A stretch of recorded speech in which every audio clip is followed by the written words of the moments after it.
Hi!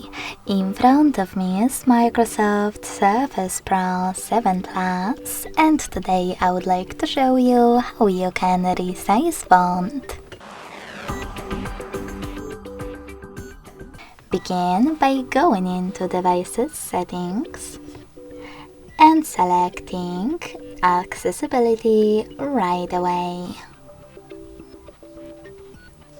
Now you need to click on Text Size at the top and adjust it by swiping left or right on this slider. You can check out Preview above. When you finished, select Apply right next to the slider.